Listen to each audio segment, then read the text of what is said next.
What's good, folks? It's Nightmare Frame here with a new Warframe video, coming at you with the true Immortal Wukong setup. It is a Helminth build that allows so much flexibility and survivability. These builds are mostly catered to an endurance setting, but still work great in regular missions. Just be sure to know how to utilize the abilities and know what they do. This build here is to prove that armor and health, healing doesn't make you immortal, and are actually useless in these types of situations. This build allows you to be in the thick of things and not worry about dying. You have great survivability, crowd control, damage, and tons of iframes. And if you want to see these builds worked on live, do come over on Twitch and catch me there at twitch.tv/nightmareframe. Links in the description. The Helminth Wukong, where I replace his fourth ability to use Shooting Gallery. Mesa's second ability. It's what you get when you subsume Mesa. Now let's go over how this ability works and how it's one of Mesa's best abilities. You release a lasso aura that lashes out to enemies and jams their weapons, and melee enemies get stunned every 1.5 seconds. This ability also grants additive weapon damage. On top of that, I'll be using one of Wukong's underrated augments, and literally one of his best. It has amazing range and great crowd control, and the stun duration isn't affected by mods.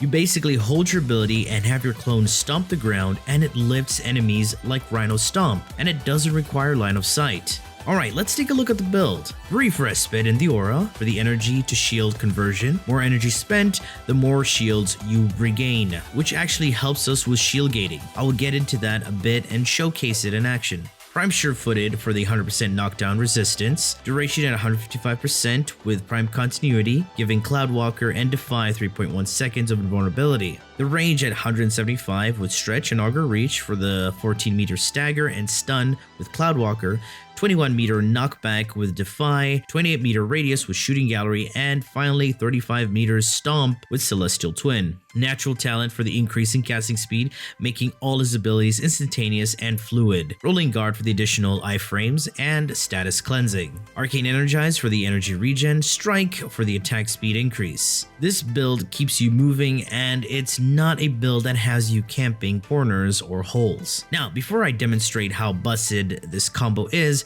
let's show you how a useless frame compares to this build. Bringing you Inaros. Oh, look at that juicy 9,711 health. Sexy, right? Looking at the build, health, armor, arcane grace, all the goods. Okay, let's spawn some Tusk heavy gunners and see how useless all that health and armor is. That was too quick, not fair. So, let's just do it again.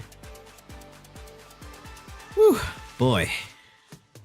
Now let's see a proper Warframe that isn't a useless bag of sand, and how he doesn't get one-shotted because of shields and shield gating, using the Decaying Dragon Key to reduce the amount of shields, while also using Brief Respite in the aura to recharge my shields faster when they break. We'll be pairing that aura with the 2 augur mods. Pay attention to my health, the shield gate, and the several iframes. Rolling Guard is also useful for more iframes, especially if you run out of energy. This is bound to happen in long endurance runs, because you will encounter energy leech Eximus units. If you die with this build, then that's on you, because it's not the build's fault, but the player. For weapons, I got the Kuva Nucor and the Gram. The Nucor is utility based for several status effect procs to boost Condition Overload's damage output on my melee, several viral stacks along with a slash melee. And the slash melee I chose was the Gram Prime. It is a non-elemental build, which has you deal insane damage paired with the Kuva Nucor, scaling raw damage with Condition Overload and multiplying those bleed procs